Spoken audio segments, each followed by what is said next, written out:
I'm very excited today to debut our new series every Thursday in honor of the old phrase Throwback Thursday. I'm going to get in touch with old friends of mine, whether colleagues or personal friends, and people who I've lost touch with over the years and reconnect and see where they've been. So today's first episode is with my dear friend of nearly 20 years now, Bobby Gillespie. He is the founder of Propr Agency down in Baltimore, Maryland.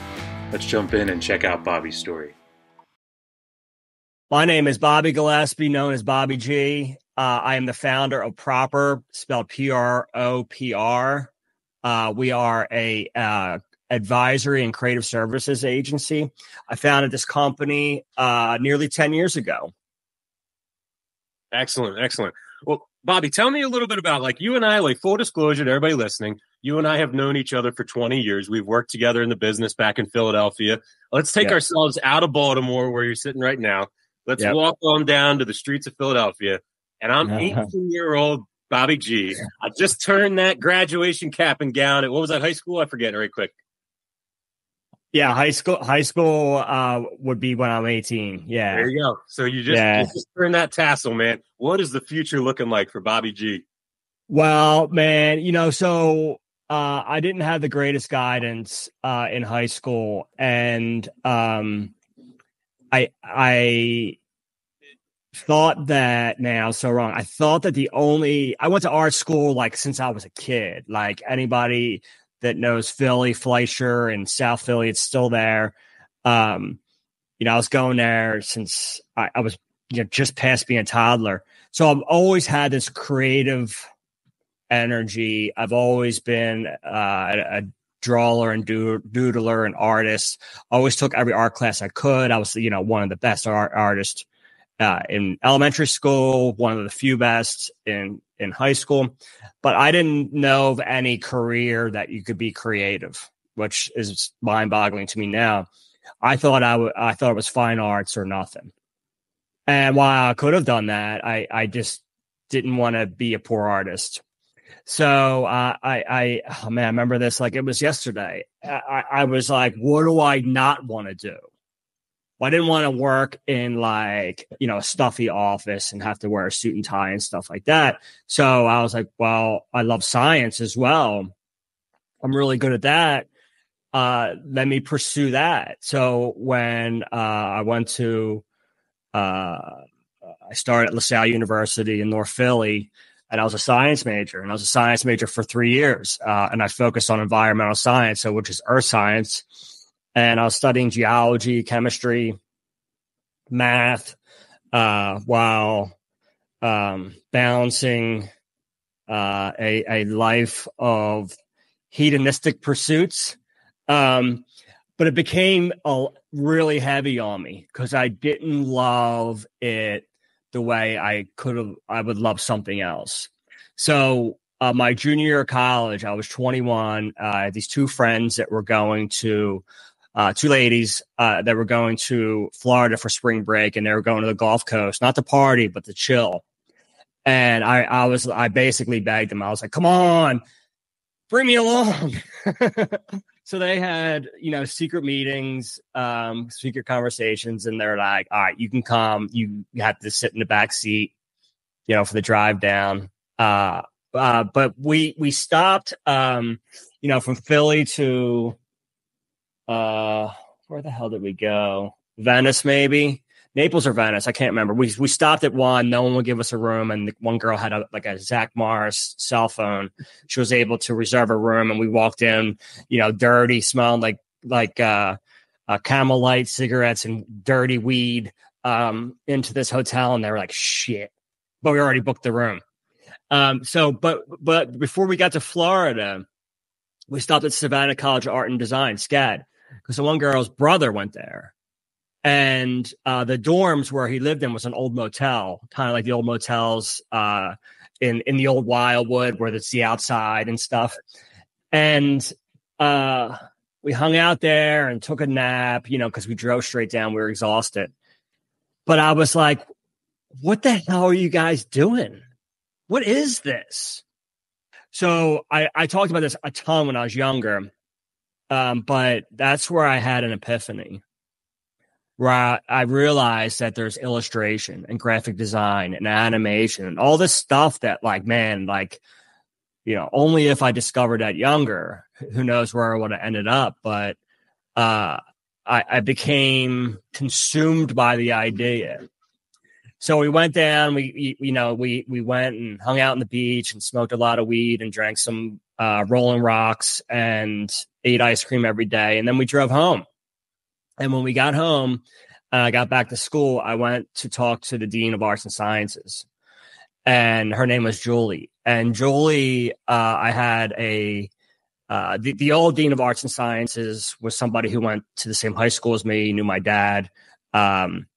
He got let go or retired. And then Julie took his place, and I met with Julie, and she came from the University of Arts in Philly, which is the big art school where, like, I think the dudes from the Roots went there and stuff like that. And I told her, like, about my epiphany. I told her about, like, how I grew up sort of immersed in the arts, even though I grew up in West Philly. Like, my parents saw that, like, I was really into that. So they, like, exposed me to it as much as possible. And she worked on helping me get out of LaSalle. So I'm a second semester junior. And I completely switched gears. And I talked to my mom about it. She said, which is probably the best thing you could say. She's like, you're young. It doesn't matter. You have your whole life to figure it out. So, like, I had that support from my family. They weren't freaking out, even though I was the second one in my entire family to be in college. My sister was the first to graduate, and I would eventually be the second. And that's my full extended family. And, forever. There might have been some, like, way back in the day, but so I immediately start looking into art schools, and I changed everything. I when that second semester, my junior year ended, I left school. That summer, I went to Pennsylvania Academy of Fine Arts, taking life drawing to just kind of, like, get my skills back. And I did that for 2 semesters. And then I went to art school for animation. I did that until I graduated. And then after I did that, LaSalle started offering a multimedia program in the infancy of the World Wide Web. And this is the 90s. So I reached out to Julie again. I said, hey, this seems interesting to me. It was essentially learning how to write HTML, learning about computer programming and systems and IT and all that technology and all the software that was around that at that time. She's like, we'd love to have you back. So I immediately went back to LaSalle the following semester and graduated from there. And while I was there, I got headhunted by some folks to work at their .com startup. So I was freaking thrilled. It was like the late 90s. I was still in school. I was closing in on my second degree. And back then, we still believed that a college degree meant something. The education means something. The degree is meaningless. But, I had a job that was paying me like $45K a year. And in the 90s, when you're like 23, like I was, my pockets were fat, not flat, and I ended up rising up to be a manager there pretty quickly. And that's kind of like my tendency, whether I'm allowed to or not, just kind of step up into a leadership role, which is my natural. Hence why I'm a business owner at this point. But it was great. And as .coms did then, it started to collapse. And I was one of the last employees still there. So I was doing design. I was doing coding. I had managed people. I hired people. I fired people. I had all this amazing experience. Like it was an accelerated, like I couldn't match that experience, how fast it moved, but how cool it was. And that was the biggest takeaway, was that like we were all in our early 20s, except for some other folks that like they're just admins, and we were being successful. We were giving autonomy. We showed up, in flip flops and shorts at 10:30 and did our work really well and screwed around and left. And everybody went down the shore for the weekend. Everyone had a shore out. So we all rolled out early on Friday, and it was good, right? There was no BS. There was no like time clock, nothing like that, because they knew that, we were professional. We had their respect. We had their appreciation, but we delivered. And, when fast forward, they let me go, kind of in the fall, and I finished at LaSalle in December, that fall semester. But fast forward to me being the creative director, a leader of a growing agency here in Baltimore, about 15 years. And I couldn't stop thinking about that culture that we had. I couldn't stop thinking about all the idiots I worked with and under over the years, how I worked for companies that were successful despite them being shitty people and self-centered and selfish or insecure or all the above. And it was like a drug that I just was fiending for a decade and a half. That culture, that feeling of wanting to go to work, wanting to be with the people I worked with, wanting to be with our clients. And when I left that agency, I didn't need any motivation. I just needed some runway. And it was 50-50 when I left there. Go work for somebody else or start my own thing. And every day the needle moved more towards starting my own thing. And, 10 years later, still doing it. Absolutely. And I love it. Thank you for that story, man. That is just back beautiful. To 18. I mean, I left out a lot of shit there, dude. But that was beautiful. That's the entrepreneur journey. It's not A to B, man. And like when I talk about my experience, even before I started Propr, like I was a creative director, like that's where I wanted to be. And I got there sooner than I thought. I moved to Baltimore at the end of 2006, and I was still struggling with my career. We worked together in the beer business. I worked at some agencies. I worked in-house again when I moved down here, and it all quickly got boring for me. So I went to grad school at the University of Baltimore, and I had a night program. So I was able to manage it because I was on my own. I had to work. I had an apartment, I had bills, and I wanted to go to school. So I did that. But like I figured it out. There was some really good mentors in that program that helped me figure out what it takes to produce the work that I admired most. Mm-hmm.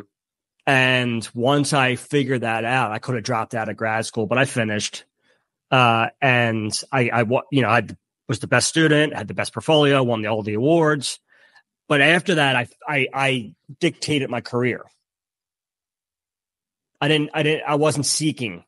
They were seeking me, which is a much different experience. So when I was talking to people about my career, I'm like, every opportunity, whether it sucks or it's great, is a learning opportunity. And what I learned was mostly what not to do or what I don't want to do to other people that was done to me. And that's made me, I think, a very attractive leader and business owner to people that work with me.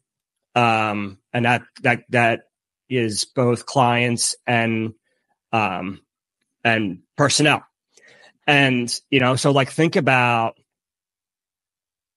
all that, like a lot of it sucked, but now it's like good stories to tell about how miserable stuff was. But man, it was pretty brutal at times. But it's funny, like I never really considered myself an entrepreneur or someone that was on a track to be a business owner. But in hindsight, it was all there. Like I said earlier, like I'm a terrible employee because I have ideas. And not only do I have ideas, I take action. So I'm like, that's like one of my mantras. I'm like, ideas and action. Like ideas without action, just wasting time. You're just daydreaming. Like, let's take action on it. So like that makes me very dangerous as an employee. Because like once I get bored or once I see something that could be improved, I'm just going to do it. And they're like, sit down and shut up. I'm like, well, why'd you hire me then? Right. So that figuring all that stuff out, just in really reflecting on it, it's like, obviously, I have too much vision to be an employee. You're an advocate of we're the same school of thought, the more immersion, more conversion philosophy. Yeah, right. The deeper you go, the more you get out, man. Yeah, I mean, sometimes it applies to good and bad in our lives. What's that? I said sometimes it applies to the good and the bad in our lives. Oh, absolutely, man. I mean, like, hey, we talked about it earlier before we record. Like, we're all flawed, apes with big brains, and like, of course, we're going to screw up a ton, right? Hopefully, we do more than just screw up, though. Absolutely. Well, yeah, it's interesting too. And then when you left in Philadelphia, staying in that area, talk about what it was like from a design and creative standpoint, focusing solely on one industry, whereas opposed to now everything is your opportunity. Like what type of psychological shift is that where you're like, let's say at a Riglio and you're working all the creatives and all the distribution for, I mean, what was your daily output there of I don't think people understand sometimes behind the scenes of a beer wholesaler, what goes on in like the sign shop, the promotions room and all that stuff. Like, yeah, you remember like how many pieces of point of sale like went out of there or signage? Oh my God. So I kind of revolutionized stuff there. Feel free to talk about all that. Cause I was going to lead you right into that. Yeah. Yeah, man. When I got hired, I was just, it was just a sign shop, right? Like they had no real systems or operations or purpose. It was all like someone from sales came in, asked for something, you produced it. That was it. 8.5 by 11 sheets that you put in the file on the wall. I'm gonna go. Well, that how yeah. You were. Yeah. So we were. I'm like in real time remembering these things now. The tactile nature of everything. Yeah, the sheets, the requests. So that it was like an afterthought. And it was a sign shop. Right. So like there was a little bit of it didn't feel like it was important. It was a necessary evil. And you had even to my last day. Yeah, and you had like brand recommendations for everything. So creativity was there but still confined. Yeah, it was like, 2 12-pack, Keystone Light for $9.99. Like that's it, right? And like it always felt to me that it wasn't appreciated the impact we had on sales and marketing, the impact we had on selling the shit they were selling. And I know the impact because I always had this holistic look of like, you want more sales. What are you selling to whom? And I didn't have it as refined as I have it today, but it was like, you got to understand the competition, the market, the placement, what the owner, the establishment cares about, what the sales goals and incentives and all that stuff. The only respect we got was from the district managers and most of the sales reps and the marketing people, and we get invited on the trips and just go nuts on those. But what I did eventually, because we reported to a guy who ran reports for sales, who reported to the director of marketing, and like he was just in the way. And eventually I was able to negotiate, convince the director of marketing that, like, why don't I just report to you and get him out of my way? So when he agreed to that, it was really like that began the transformation. I remember so it was overnight, like the systems protocols that came out. Yeah. Yeah. So I put together repeatable, manageable processes. And I made myself available. So I ran the department. I built a team. I created an internship program. Like a sign request protocol. And every Monday there was a sales meeting, and all the sales people would come in, all the marketing people, all the brewery reps would come in, and I would sit out in the sales room. And I was completely available so that everybody can come to me and not just hand me something, where a sales rep is focused on conversions. It's like, what's going to put you in a better position to convert? How can we get better market presence? How can we get more eyes on our stuff? How can we convince the buyer to consider our stuff over that? Or even that's mostly off premise, but on premise, like, how can we get an advantage when there was a lot of pay to play or like behind the scenes deals? But how can we get an advantage? And, so like I would consult with them, and they would come over and be like, yeah, they would ask me, and like how, they would talk about how quickly we could turn it around. And like, it really built that thing into a professional operation.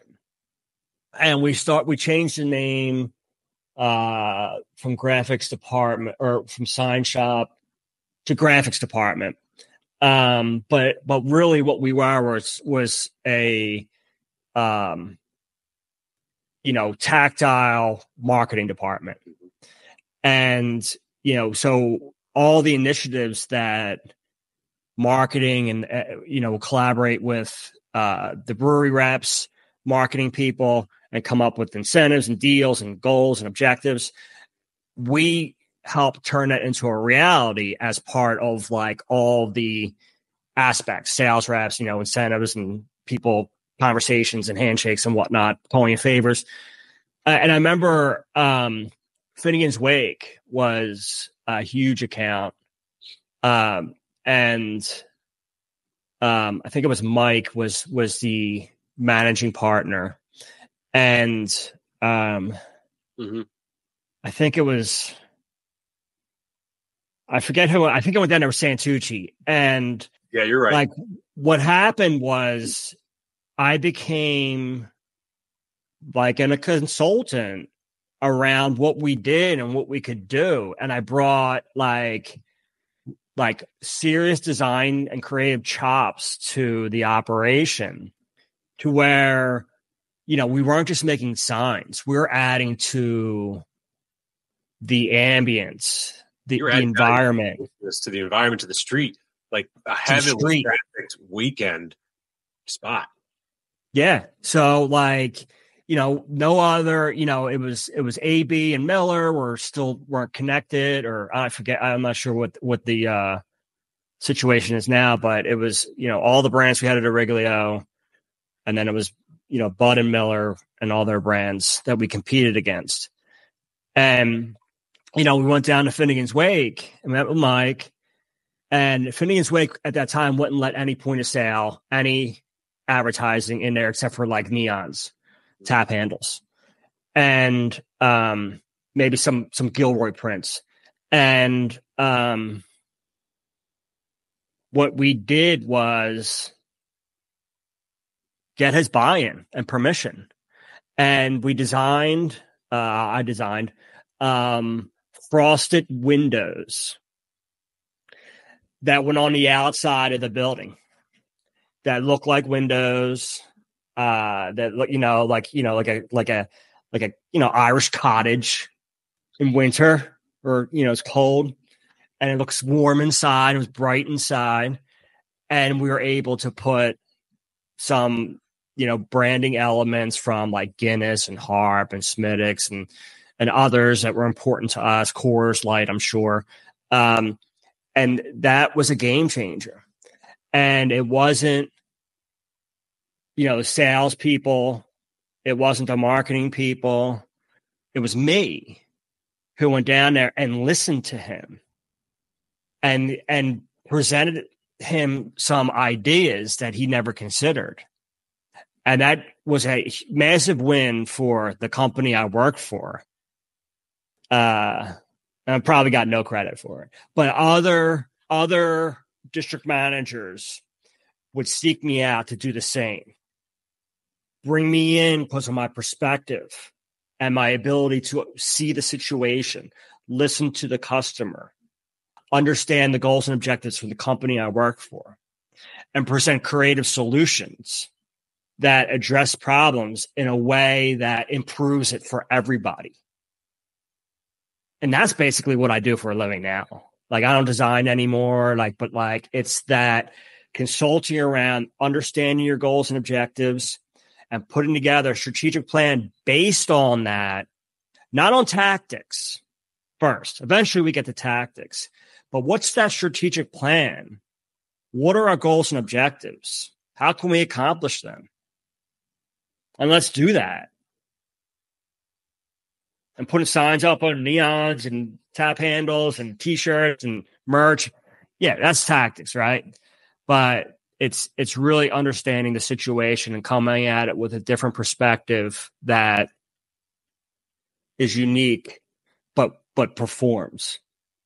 And that's what you brought up is a really interesting piece that on the sales side of things, being that you're on that side and the other side, it's your perspective is very accurate about the psychology of being a salesperson during that time. And I think that one of the things is I started out in 2000, started right out of high school in 2003 in the beer business. I didn't learn until you and I started working probably 2010, 2011, when you sent me I had never heard this term before. And you sent me a survey to fill out for other people of a discovery meeting. Yeah. That concept in all my years of sales with hundreds and millions of dollar businesses, $500 million business, yet that was the first time I ever knew what a discovery meeting was, because the training was, you got all the biggest brands in the world, just go get them in. Nothing else really matters. And you lose so many sales by not knowing what drives the customer. Right. And I think that I appreciate what you're saying there, because I remember that specifically. And personally, I remember going back and working that area when one of the sales reps was on maternity leave or something like that, when I was doing the utility sales thing. And I remember popping in there and started working that route with Tiki Bob's and all that other stuff around that corner. Yeah. And you just, you had the Electric Factory, Tiki Bob's. You had a bunch of stuff that was there that just caused that's where they did the running of the Santas and everything. Yeah. And McFadden's was over there too. McFadden's, yeah. That Maui at McFadden's, because we used to do those tens of thousands of festivals and the running of the Santas and all that stuff. Yep. And that all spawned from a combination, and mostly though your stuff, because your stuff put the flag on Spring Garden Street and Street, and saying Third Street, sorry, and saying fuck, man, this is our spot. This is Guinness, this is Harp, it's an Irish pub, it is the pinnacle of Philadelphia, and it is ours. Down the street, oh, that's Corona, because that's our pinnacle of a Tiki Bob place, and that's ours. Oh, in the middle, that's McFadden's, so that's our pinnacle of Coors Light bottles. It's like right. that was each bar produced tens of thousands of touch points to consumers every weekend, and we had it locked in to specific brands because of that structure and that strategy. And most likely, I'm going to credit you, it came from that conversation, because every other sales conversation I've ever been, and this is not on a regular, this is just in general, it is very much changed now. And back then, it was the stack 'em high, watch 'em fly. And that's just the way it was. It was get in there, take your brands, build them up, tell them how much money they're going to make, and move on. And get into the next one. Because you had a quota you had to hit. You had numbers. Yeah, I remember them selling Guinness was about how much ROI they would get per pint per barrel. And that's how we sold in. That was how we sold in everything, was ROIs. And that was great. That was the only structure that we were taught, was go in there, show the numbers. We had sell sheets that said like how much per unit they were going to grow. And you probably made them for us, and stuff like that. Like or somebody else did in Word because they were, but I mean, like, and then to see where the transition has, and not meeting it till you. And then when I took that sheet and I thought about it, and it took me a few years to understand it because I'd been so indoctrinated in that other philosophy of sales. That now in the past few years, it has been the number one thing. And I will give you credit on this, and this will be on the podcast. That is the number one thing that has led to the discovery meetings, which then I've gone into the past 5 years, such deeper discovery meetings, especially the past 3, that then is what led to this podcast. Because I was having these discovery meetings and I was recording them because I didn't want to take notes and be distracted. And then I was playing them afterwards. And the questions are probably originally some of the ones from your thing. I just adapted mine over time. And those questions brought out such an amazing story of these prospects that I was like, God damn, I should just be putting a podcast together. And that's where this man. Good instinct. So I want to tip my hat and nod to you as we talk. Dude, thank you. Shit. We talk about weird decisions and how things like kind of lead us in certain ways in life. I credit you, and a lot of times when I talk to people about unleashing my own creativity and stuff, because you gave me, when the beer world came, and I was at Ace Distributing, and we were pumping out incredible stuff. And this is no knock on the sign shop that we had there. But you and I built that special program where we were like, all right, these key programs are going to be produced by Propr Design. They're not going to be produced by our sign shop. They'll be printed by our sign shop and all that, but the design is going to come from Propr. It took the company to the moon. Yeah. I mean, it landed Craft Beer Distributor of the Year 3 times in a row on a national scale for a wholesaler in York, Pennsylvania, to be competing. Oh, no idea. To be competing against the biggest in the world. And Bobby, I'll also give you credit because that actually then is what led to. Here's a great point, and I hope he doesn't hear this, but I know he'll appreciate this. I'll say his name is GB. Yeah, homie. Yeah. Right. So me and GB go head to head for New Belgium to come to Pennsylvania. This is mid 2015, maybe 2016. And guess, we're both in Colorado. We're both presenting our distribution plans. And mine is jam-packed with creative. It's jam-packed. I went there. I shot videos. Like, we did stuff in advance, like in preparation with the Beer Ace stuff. We flew out there. We did a tour and video and all this stuff. And then all the stuff you did, like you did all kinds of stuff for us. All that stuff became the portfolio. And it wasn't about processes, procedures of how we delivered beer, because who needs to know about that? You don't need it. I went up and I said, this is how I'm going to take your brand to the next level in Pennsylvania. And like, I'm not, I mean, I won't compare it, but it's like, I was in my, late 20s, early 30s. And I wasn't doing it arrogantly. I was just proud of the outside the box thinking and the against the grain thing that we were doing, which was not the status quo. It was not go in and just take the orders and walk out. It was cultivate that account, cultivate the community around that account, and immerse yourself in that community. And that's what we did. And your marketing materials, like between keg sessions, and I can just think of like, I want to go. It's so fun. I mean, like, we had so much fun. And what I'm trying to get to is a long-winded way of saying your discovery is so perfect that when we worked together, I can't remember a time where we had a second edit that was dramatic or a third edit, because you are so in sync in what I needed as a client. And eventually when we worked together as a partner and program partner, that I didn't have to waste time with you. And that brings such a high value to anyone that you can just, because I am a creative in my mind and in concept, but I can't put pen to paper and describe it to you. Yeah, it's just different. Verbally, but I can't implement it.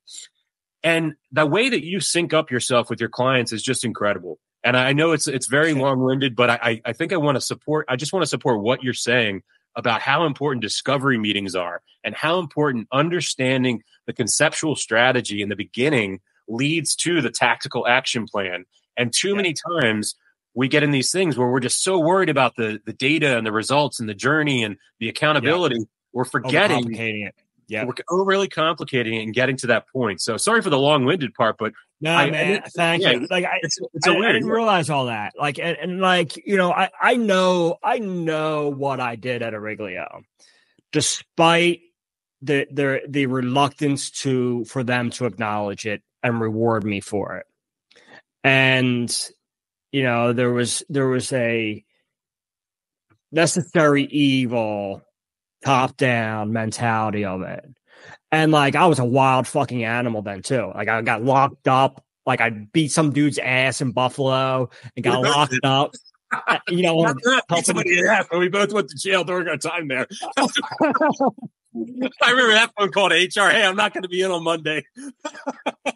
Yeah, dude. I get out of jail. I walk out. You know, I got sucker punched by some dude from Buffalo, and I knocked him the fuck out. And they walked me to the gate, and at the last second, pulled me back and locked me up. Orchard Park, you know, Buffalo Eagles game, and I was in the jail cell. They took us in a van to Orchard Park Police Department, and I. It was a different time, man. It was a different time. I know how to talk to cops. So I'm in there, and I'm the most polite dude to the police, and so I'm the first one out.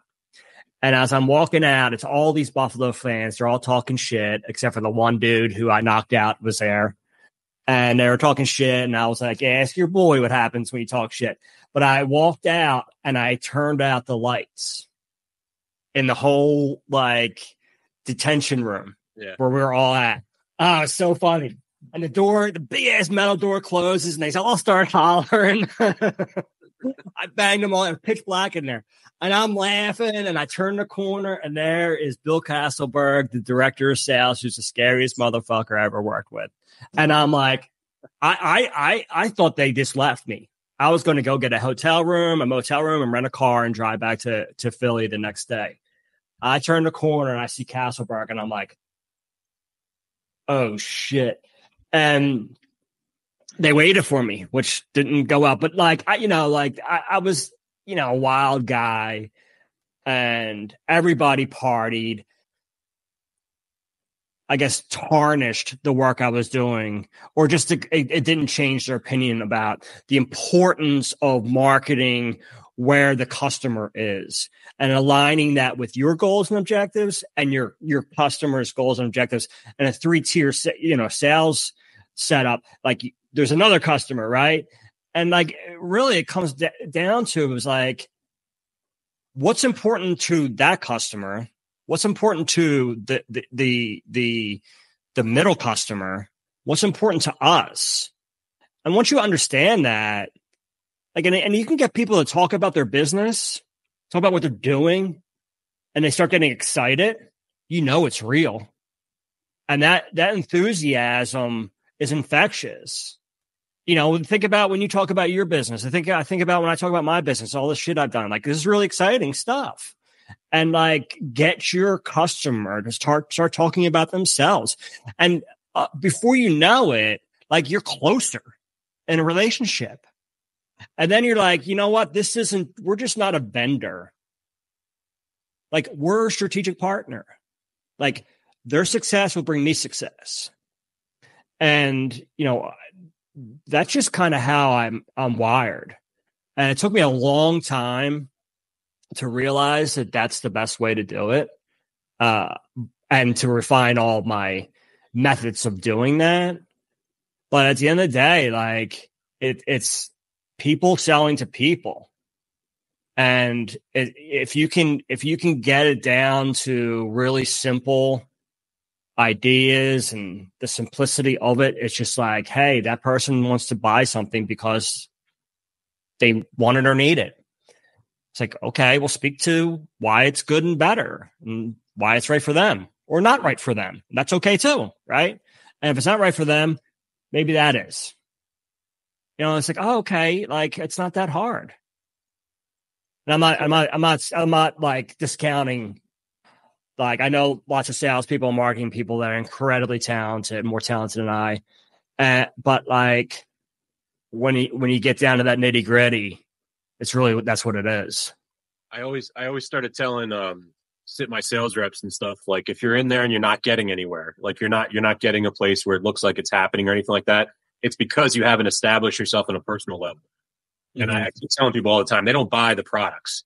So one thing in the beer world and other worlds where there's franchise laws and exclusive contracts, there's a different way of selling because you go in and there's a ease of sale because they can only buy from you. Therefore, they're contractually obligated or whatever, or territorial obligated or whatever, or franchise. Yep. With that said, later in life, going out on my own and then working in other areas where I'm starting from scratch, where it's not like here's your list of 120 places. They already know who you are. They already know who we are. We've worked together with them for 30 years. All you have to do is fill their shelves. That was what my whole life was. And it was like, and then all of a sudden it's like, all right, now here's a blank canvas. Here's a couple counties and some territory, and here's 3 brands. And it's like, go figure it out. Without your support through all that process, I can't even think about where I'd be today, because it took so much to get out of that mentality of like stack 'em high, watch 'em fly. Like, got to buy from me. There's a bit of an arrogance to it that you have to, admittedly, when you get that chance to self-reflect and see like, man, I missed out on so many things because I didn't really take the time to get to know them as well as I should have. Yeah. And you realize how much the actual relationship is. And it's not like, oh, they have to buy from you because they have to buy from you. It's like, oh, they buy a lot because he's a really good person to them. So I always tell people, I'm like, if you haven't get in there and sold something and you didn't sell something, you're walking out, or there seems like there's friction, just throw the sales off the table and find a way to help them out. Just find a way to figure out what they need help with. And then it'll open up to a relationship, which later can lead to sales. Yeah, man. Like, nobody wants to be sold to. And I don't think it's because I'm a curmudgeon. Because I'm not really, only on some things, but like, it just turns me off because it's not real. It's not how you would, it's like how, like, I walk and run a lot, I live in the city, and it's like how people will, like, I used to bike a ton. People will bully you with their car. It's a similar thing. It's a strange analogy, but it's a similar thing. That person outside of their car standing next to me on the sidewalk would not yell in my ear to get the fuck out of the way. Right? But they're in this sort of area where they believe that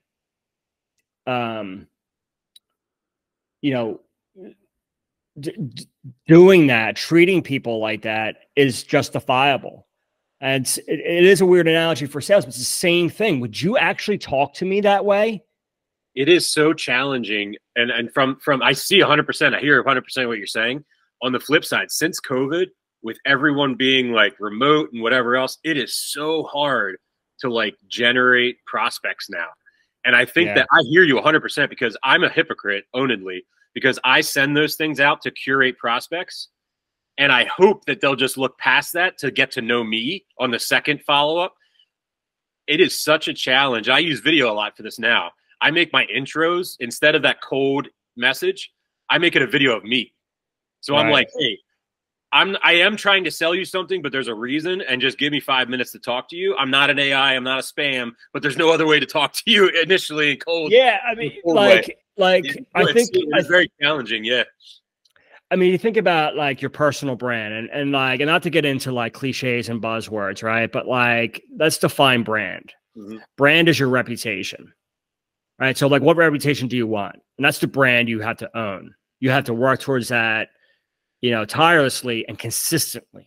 Mm-hmm. And it's been a couple of years now, but you think about Will Smith, right? As an example, like before he got on stage and humiliated himself by slapping Chris Rock because his wife was banging other people and they're already divorced, but like he felt the need to be a white knight and humiliate himself. But like, think about how wholesome and safe he was in everybody's mind until we realized he was, an unhinged, violent person. Yeah. And, he's from West Philly too, but not my West Philly. He's from Philly's big. West Philly's big. I'm on South Side. I think he was on the North Side. Never saw him in real life. I would see past Gerard and stuff, I think. Yeah. I would see DJ Jazzy Jeff all the time. But you think about what your reputation is, right? And then you think about what you want your reputation to be. And that gives you the ability to assess like reality, mm-hmm. aspiration. And like, they need to be pretty aligned. And if they're not, you say like, well, I want to be known as just like a good dude who's trying to help businesses, who just happens to be really good at marketing. Mm-hmm. Like, yeah, okay, do that all the time. Right. But put it through the filter of your personality, yourself, right? Because you don't want to be fronting. You don't want to like go out there pushing a false narrative that this ain't you, because that's exhausting. It's expensive, and it'll eventually fall apart. Mm-hmm. And then when it does fall apart, where's your reputation then? Because you're going to get the reputation you deserve, right? Make it the one you want. And like, don't do this so you maintain your reputation. So like when you're thinking about like making connections that are going to be fruitful for you and your customer, like don't start out by bullshitting anybody. Don't start out by lying to them or blowing smoke up their ass. Like growing up in Southwest Philly, like I'm able to sniff that shit out even when you're thinking it. Right. So like, I'm not the only one that has those instincts, and, you know, we call them, I guess that's street smarts, but like, I know what you're thinking you're going to do before you do it. And that doesn't make me special. It just makes me very observant and used to get my ass beat, you know, running the streets of Philly. And, you know, so like come with that realness. And that's going to like, you know, whatever your goals and objectives are, start there. And align them with like, hey, you know what? This is the value I can bring to these prospects. Start there, right? And then the tactics are the tactics, Mm-hmm. right? Like there's only so many ways we can generate business development opportunities, right? So like if we are doing cold emails, if we are doing cold outreach, or we are going around, you know, beating the drum for our network, you know, rekindling old relationships, like looking for new business, like if you're real and you appreciate people and you don't try to take advantage of them, and it's very symbiotic, right? Where there's balance, it's not just taking, then people are going to help you. People are going to be interested in what you're doing. Again, it's like simple things, right? Like, hey, I got a new neighbor. Let me go say what's up. You know, I'm not going to go over there like I'm all like this formal guy. You know, I do have 3 college degrees. I've owned a business. I'm a professional, but like I'm still some dude, just some dude from West Philly, right? Like I'm going to go over there and be myself. So like he knows who I am and what I am. And that starts it out on a very healthy sort of plane for that relationship. Like we're just going to be neighbors, right? Like cool, right? But like you don't want that relationship to start out on like deception or bullshit. Because you think about every relationship that's good in your life, there's trust there. Mm-hmm. And if you're starting out by bullshitting people or doing sleight of hand or tricking them, then you're starting it out by being deceptive and toxic, and it will never improve. Like, what does this have to do with marketing and sales? Everything. Yeah. Everything, right? We talk, you know, the branding that part of the city where there was huge bars with massive volume. When people thought about going to tiki bars, which I haven't thought about in a long time, and that's a good thing. What was the other Irish one? McFadden's. McFadden's. I was going to say Fado. That's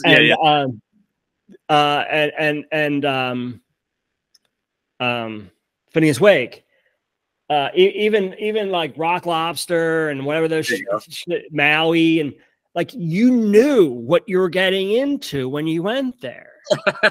Yeah. Right. You knew what drinks to drink. You knew the people were drinking that stuff and they're doing that stuff. And so like when we had the opportunity to do on-premise marketing, like it had to fit into that vibe, that scene, that clientele.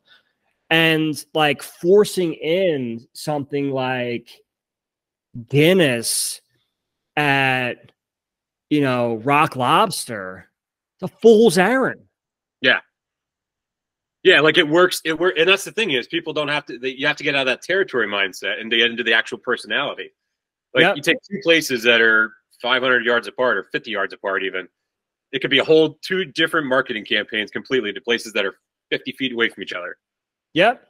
I mean, and you got to think about like the day customers. What do they want to do? The night customers, and then the late night customers. But also like, what's your happy hour? What do you want to be slinging there? Like, what was it? Mally was like 10-cent Yingling. You know? That was back when we legally were able to like do that crazy stuff in Philly and those get beer away for free. Yeah, the $10 open bars and stuff like that. Yeah, Oh my god, dude. I mean, I blame. Yeah, if we're placing blame and rejecting ourselves and our own responsibilities, I'll blame all that on my years of abuse, dude.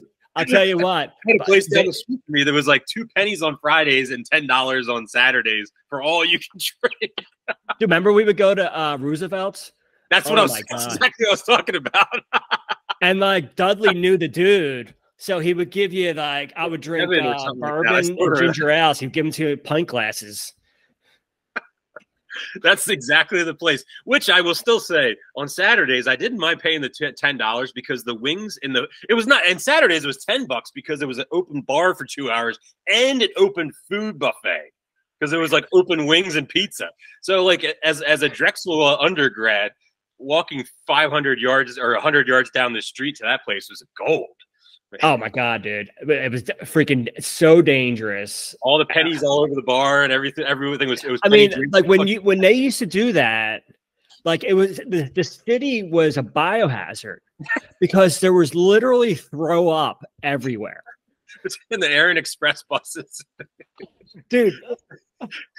You think about like some cities and like you look at drinking cultures and everybody's like, and I love Philadelphia and I just the culture. I never let go of the culture, and I've tried to put that culture in everywhere I've lived. Let me just say that right now. I'm not diminishing the Philadelphia culture. No, hell no.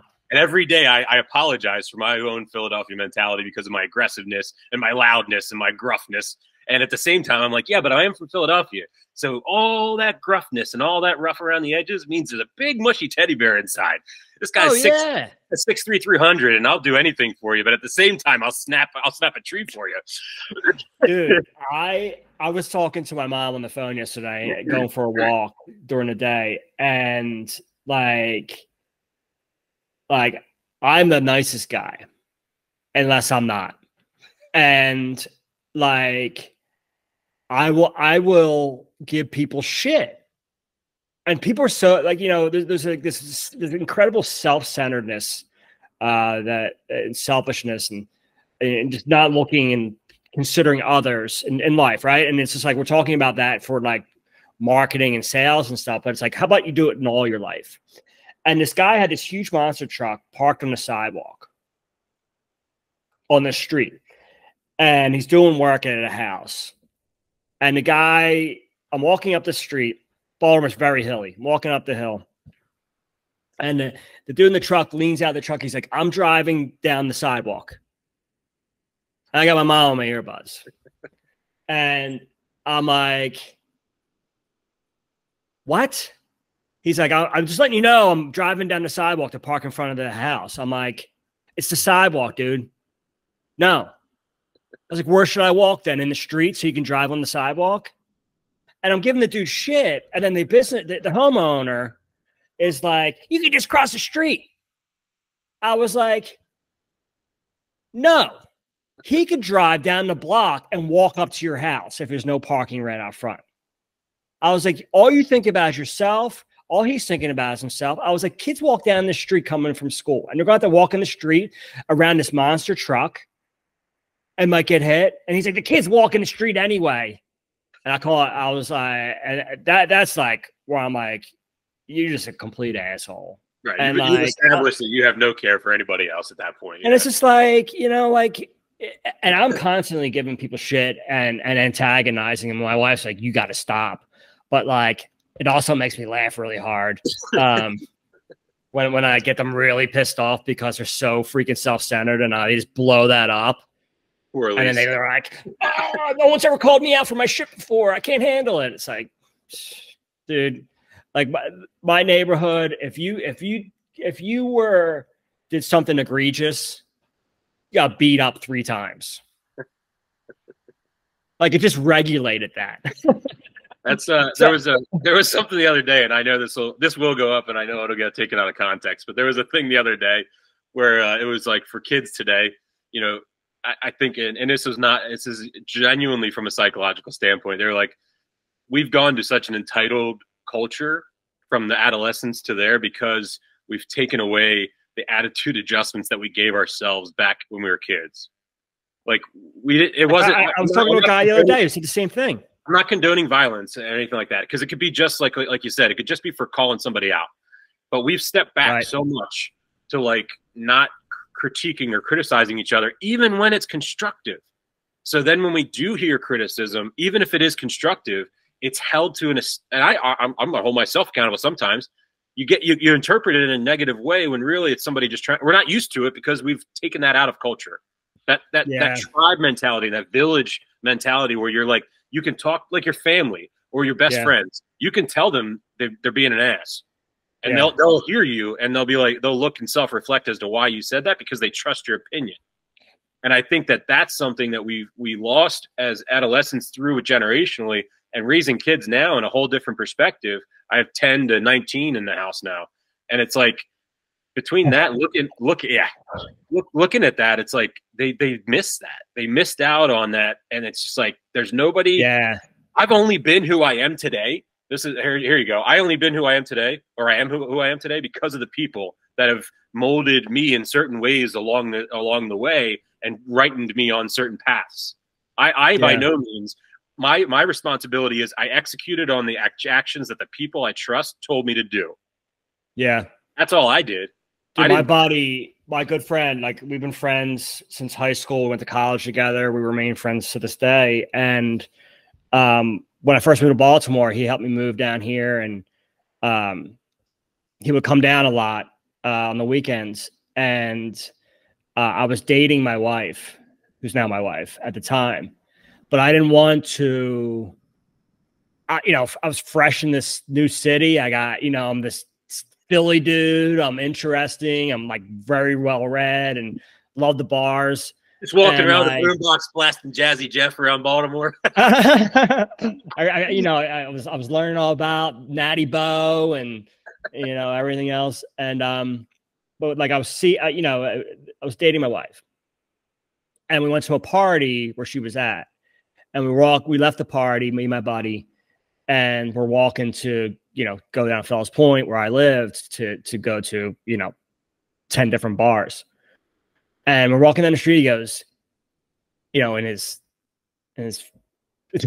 strong Philly ass, he goes, "Dude, you're an idiot for not dating her." And I'm like, tell me. I mean, yeah, dude, she's my wife, and like we have kids and a great life together. But like, you need that gut punch sometimes, and it doesn't have to be violence, right? Like I grew up, experienced a lot of violence, but like anecdotally, like my barber down here was a known oogler and kind of a pervert with the ladies. I just got sick of it. I have a daughter, I have a wife, sister, awesome women in my life that I respect, as people, not just women. And I'm like, I can't have that part, back to my reputation. I can't have that part of my reputation. I couldn't imagine my daughter being like, "Daddy went to see so-and-so." Ew. Like, just because he was my barber for a while. So I stopped going. And I saw him out front of the office one day, and I had my hair freshly cut. And he was like, he's like, "I don't care, but where'd you go?" And I told him. And he's like, "I'm just curious, like, you tell me why." And I was like, "You're asking me why, I'm going to actually tell you."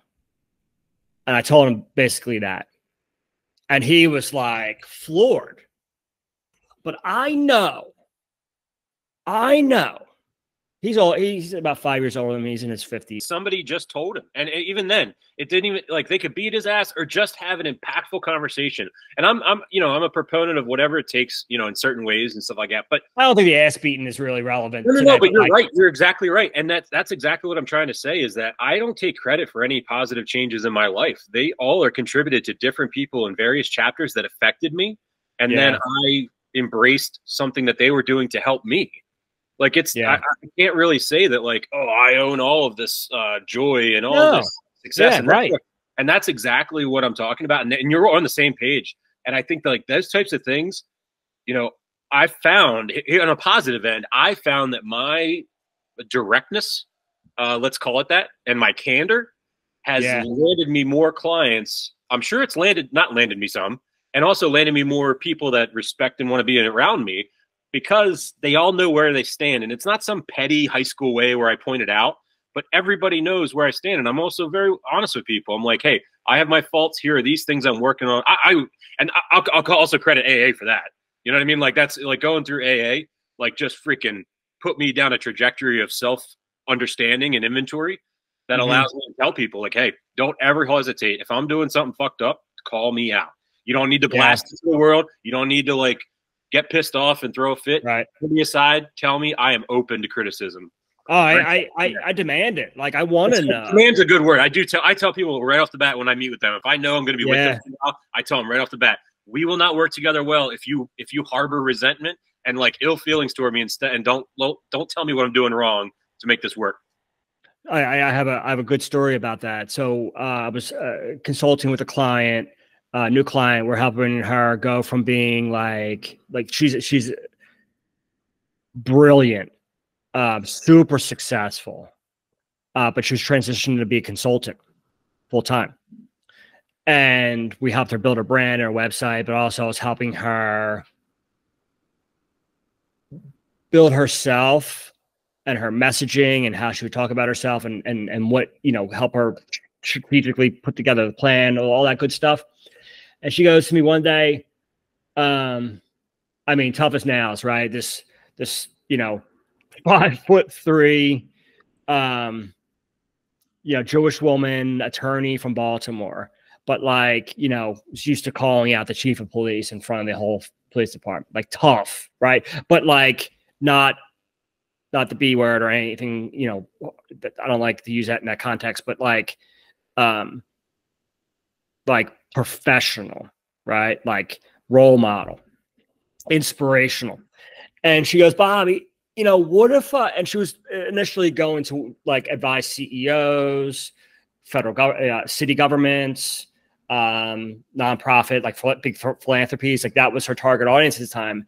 And she goes, Bobby, what would happen if I'm afraid that I'm going to end up, advising a CEO who's not going to listen to me?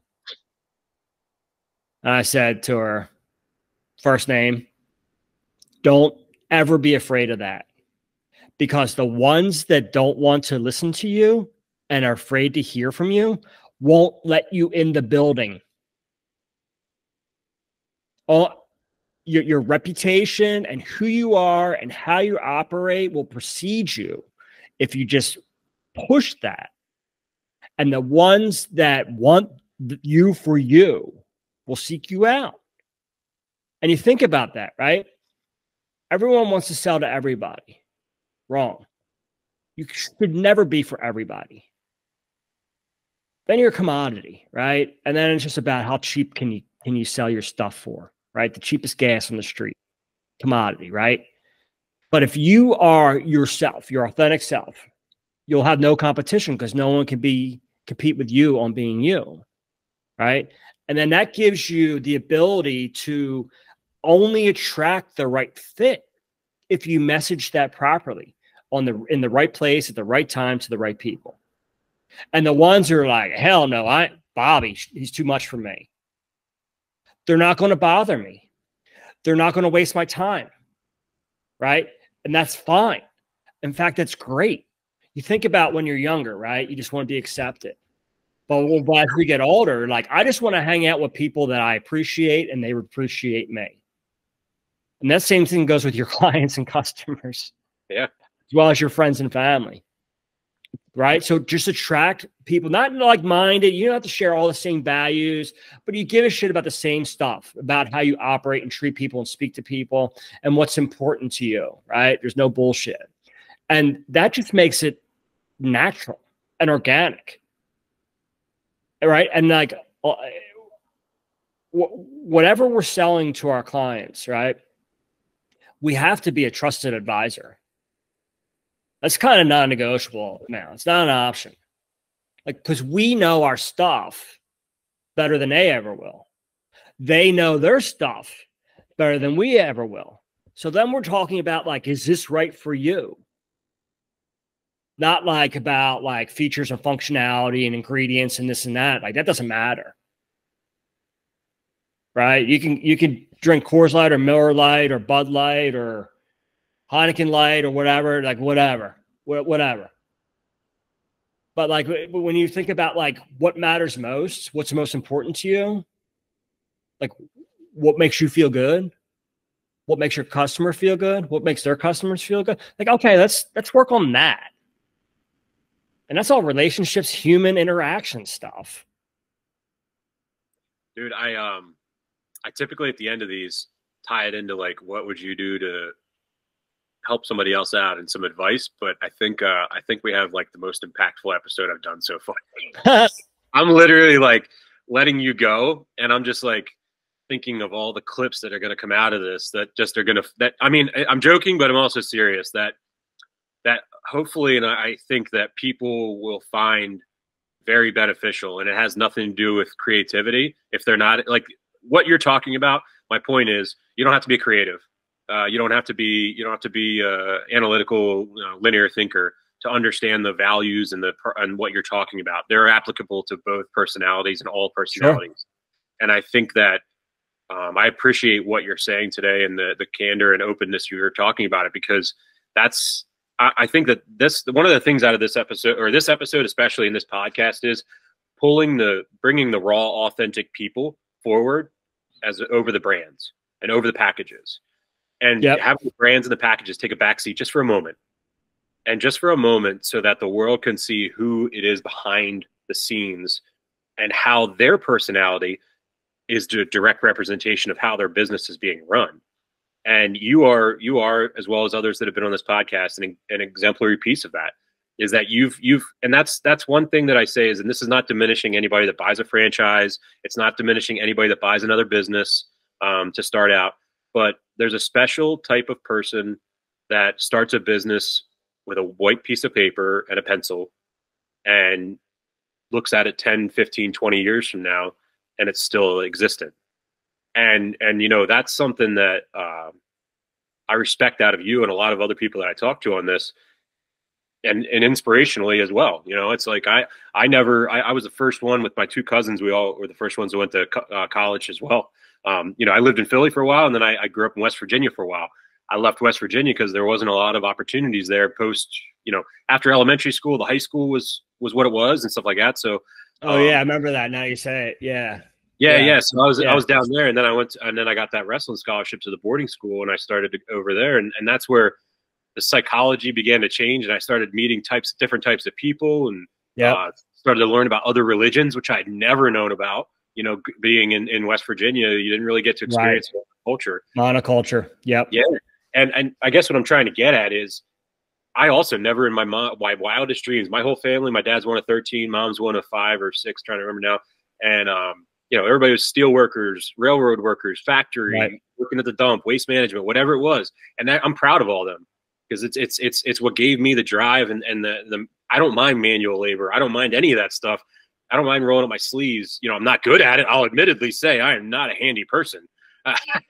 Yeah. But I'll be damned if I'm not going to try. Yeah, I mean, and I think what I'm trying to say is, like, I just I get warm. I get really warm and emotional looking back at longevity of conceptual ideas that the perseverance made them a reality and sustained that reality for so long against all adversities. So I mean, it might be stubbornness over perseverance. But I share that notion, man. Like, there's a tendency for a lot of people to look at your ancestors and say, am I doing them proud? And I don't like that. I want the future people to look back at me and said, oh, he was cool. He did some cool shit. He helped some people. Right. And, it's because I'm just a, optimist, I guess. Like I'm just a visionary guy that just thinks about what that future could be. And I don't wait around for it to happen. I just start working towards it, and I'm a lot like you. We share a lot of that blue collar, like, I'll shovel my whole street. Right. Or not. Right. If there's someone able-bodied and they don't shovel it, I'm gonna give them shit. There was some neighborhood stuff going on where, I showed up with a sledgehammer and did all the labor stuff, and busted my ass until everything was done and then went home.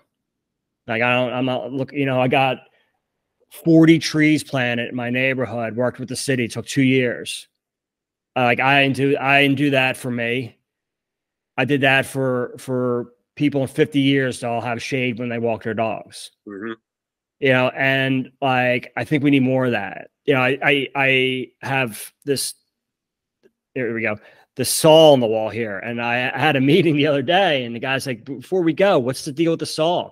That was my grandfather's saw. It's old. It's cool, but it reminds me of just like that blue collar work ethic. You go in, you put in an honest day work, and the biggest difference is that, like, I'm not busting my ass to make someone else's dreams come true.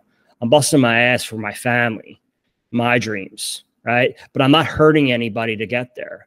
I'm not taking advantage of my employees and working them to death or nickel and diming my clients, as much as possible. All the stuff that I've seen other companies and other people do.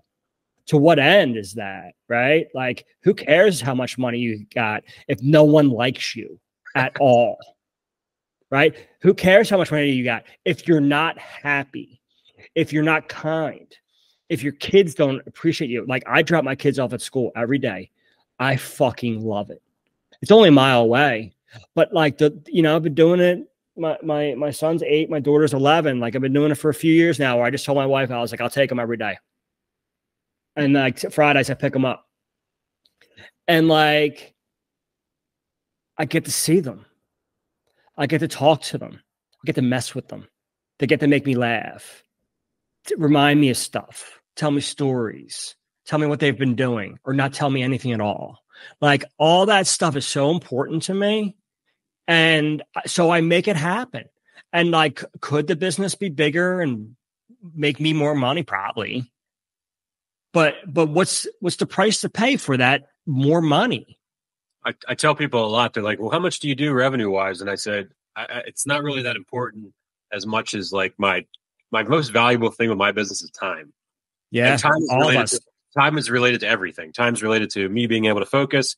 Time's related to having that flexibility to balance. I'm glad you said that, because of the past few years, that's exactly what I've been doing. I've been driving the kids every day to school, or now that you got on the bus. So I'm here when they get on the bus and see them out the door in the morning. And I'm not here when they get back, but they're old enough now that that's okay. They're of independent age now, to be at home for an hour before we all get home. But, we're in that gray area now. Yeah. It's like, we went to go check out a couch and left them home. We're like, yeah. Yeah, it's a whole different parenting world when you can do that. You feel so uncomfortable, but you can do it. Yeah, it's definitely uncomfortable. But although we did go to yoga one time, and it was only 40. What was it? No, it was 67 minutes. We were gone from the time we left the door to when the time we were back the door. Came back, and son and daughter were wrestling, having fun, not being mean. But then she fell off, cracks her under her head on the corner of the window, and blah, blah, blah. And then nobody calls us. So it's pandemonium and chaos when we come back. So, yeah. Oh my God, dude. I would never recover. yeah. But for the most part, yeah. So, but I guess what I was trying to say is that, I look back and I've had this conversation. I'll be a little more candid than I usually am on this. I've had this conversation with my daughter before, and she's 13. And we talked about a lot about the past and about the way I worked before. And we were very open about certain things. And she's very open about the drinking part too, and how that affected her life as she was younger and stuff. And we're in a rebuilding phase of different things. And I think that the number one thing that hurt her wasn't even like different drinking things. It was how much time I was gone. And and the sad part is, and I'm not saying this makes it better, but if I was gone so much flying around the country, like meeting breweries and bringing them to Pennsylvania for distribution, if that was for me, I think I could make my daughter understand that a little more. But what she can't understand is why I gave up so much time to someone else instead of being there for her. And sober, man. Pun intended, I guess, but it's sober. No, I accept that, and I nod to you on that pun. That was smooth. And I'm good at marketing, man. I know. And I'm trying not to get choked up for a second. But yeah, it's like one of those things where, like, yeah, it's like her perception of it is, well, that's great, but we have nothing to show for it. And in hindsight, I can say, yeah, tangibly from finances and things like that, no. But but there's life experiences have helped me land other things and stuff like that. But long story short is it's time and being there with your kids. And I think that I'm one that spent a long time as a workaholic, and I'm freshly into a different perception of life. And by no means am I saying my way is right and everybody else is wrong. But I think that I found something that gave me joy that wasn't money in the bank, and it was my kids. And you justify so much because you're like, well, I'm working so hard for them. I'm working so hard for them. And then you fucking forget, like, that money doesn't mean shit if, like, you miss them and you missed something. And I'll always remember that. And I always do this, and I piss off a lot of people. But if I see people that are young and just go, I sometimes stop them, and I'm like, guys, just pause for 1 sec.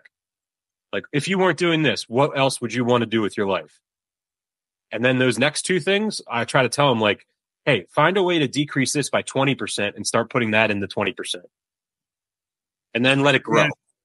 Yeah, I think it's a mature and real way to look at it, right? Like, we're lied to constantly. Grind, the harder you work, that's lies. That's lies. I almost worked myself to death, literally, with my company in the early years. Yep.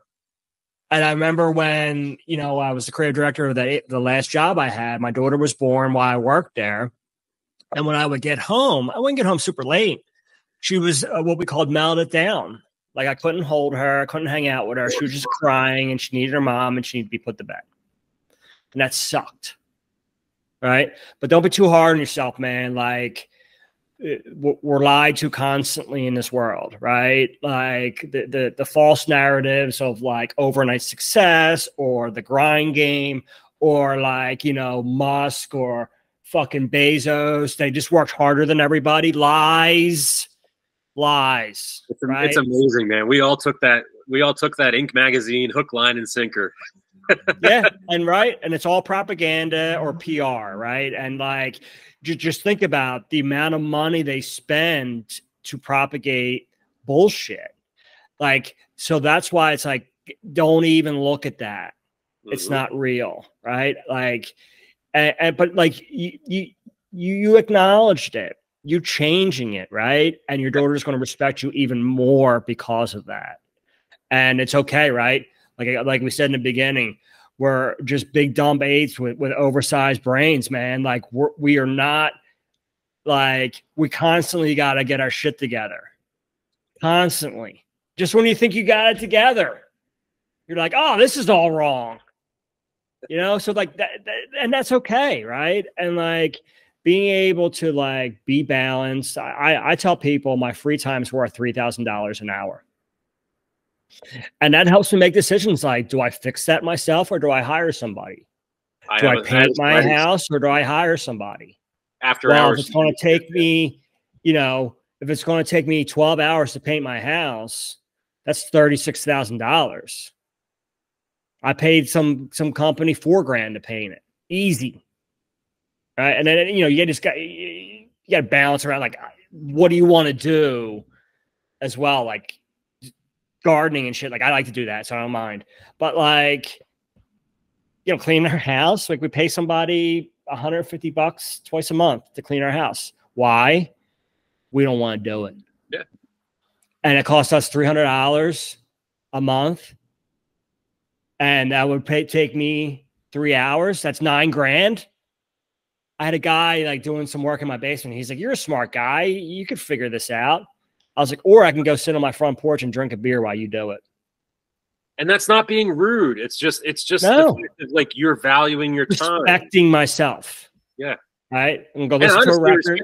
Respecting his thing. He wants to work and he wants to do that. And it's like, yeah, I totally agree with you 100%. And that was by no means of I didn't want to bring it down at all. I want you to I wanted to talk about that because I think I appreciate what you said too about the Bezos and the Musk and all that, and understanding that absorbing. I was talking to my cousin the other day, and she's a CPA, and she was talking about how the amount of people getting financial advice and business advice from TikTok now, and it's like it drives her crazy. Like when people come like, "Oh yeah, can I do this? Can I do that?" Or, "Oh, I'm doing this because I saw this," and it's like that's not really how it happens. And it's like everybody's promoting headlines and nobody's promoting the meat. Dude, it's all clickbait. It's all And everybody tells you and what they do is and I see this all the time because I'll be, new technology comes out and you hop on YouTube and you start to learn about it. And that's what I do. I self-absorb into it, or not self-absorb, but I immerse myself into it. And all these guys do these videos and they're like, they'll be teaching you stuff and great information. But then when you go to actually implement, there's 7,000 steps they didn't tell you. And they're like, "Oh, I only work 4 hours a week and this and that." And it's like, no, you didn't. You worked 70 hours for 4 weeks to build that. The 4-hour work week, whatever that charlatan sells. Like, how many people does he exploit to do that? Oh, he admits it in that book, and I learned. I'll speak to that personally. That was how I formulated my business in the beginning. Was based off that book. There was some benefits, but there was some big flaws in that. And it's like, I mean, like pay people slave labor, assistant, and they'll just read your mind. No, you have to explain in detail to such an extent of what you want done that sometimes it's not possible. Right. Right. Like it's a charlatan concept that a bunch of people didn't actually read it and just are like, "Oh yeah, he's been able to figure it out and make a bunch of money, so therefore he knows something." It's like, did he have a bunch of money first? Maybe the best one is the ones that get exposed. I recently with they'll be like, "Hey, here's how you can make 25 grand this month." And then you pull up you find out their numbers or find some other way. And it's like, yeah, they had a hell of a month in September, but they've been shit all the rest of the year. Right. They're just using that one moment and that one screenshot of that one statement to try to that one month we built 100 grand like 2 years ago. It's like, yeah, but turn your agency $100,000 a month in revenue because we did it once. Yeah. 30 days, I'll have you running. Yeah.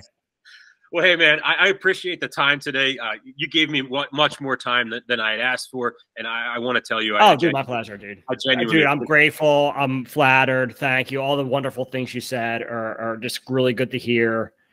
Have you read this yet? I have not. I bought it. It's on my desk. All right, I won't send you one. Yeah. I bought it. I bought one. I have one. I want you to send me one and sign it, though. Send me one and sign it. And what I'm going to do is I'm going to give mine to my buddy John, who's a creative and just quit. He just retired from Vanguard to paint and be an artist for the rest of his life because he's done with the fucking him. So I'm gonna give my copy to him, and then message me your mailing address. I'll sign a copy. I mean, dude, once you read it, half the shit we talked about. I want you to hold that up too, so people can see it. There's a bunch of Origlio stuff in there. Nice. Yeah, and I love that you kept that. Like you give a shit. I remember when with the artisanal threads, it was like we give a shit, or do we give a shirt? That's what it was. We give a shirt. We give a shirt. And I love that phrase. And I was like, man, I just wish somebody would use that in something. So when I saw that in the cover of the book, I was like, yes. We give a shirt. We give a shirt. Yeah. I forgot about that. That was a good one. That was a moment of brilliance.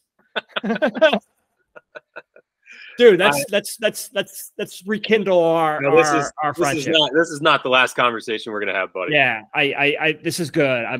This is such great energy. I'm really happy that you're doing good, man. Like, I'm happy you're doing. I want that. Yeah, man. I'm viscerally and genuinely emotional with this. I appreciate it, man. Yeah, Nate, thank you. Yeah, man. Like, fucking A, dude. Hey, fist pump. Yeah, you have a good rest of your day, man. I appreciate you too, brother. All right, man. I can't wait to put this together and put it out to the world. Yeah, I can't wait to hear how it comes out. I'll cut out everybody's names and all the anything that would offend anybody, and then I don't give a fuck. Let's offend them. Let's call out by name. Hey, you take it easy, boss. Love you. All right, brother, man. Yeah, I'll talk to you soon. You looking for a way to grow your business, reach new customers, and increase your sales? If so, you need the Free Mind Group, founded in 2008 and a provider of creative and strategic solutions for the food and beverage industry. Whether you need branding, marketing, product development, or innovation, the Free Mind Group can help you achieve your goals and unleash your potential. Visit our website at thefreemindgroup.com and get a free consultation today. Thank you for listening and see you next time. I'm gunning for it. PA's like so damn slow to bring that stuff in. Oh, really? You just got across the border, man. Cloth Tower is pretty common down here. You know, I remember I used to say this body's built on beer. I used to say the same thing. I still do. And people are like, oh, you're sober. Did you lose weight? I'm like, yeah, I did in the beginning. Put it all back. Right. I like chicken wings. 20 years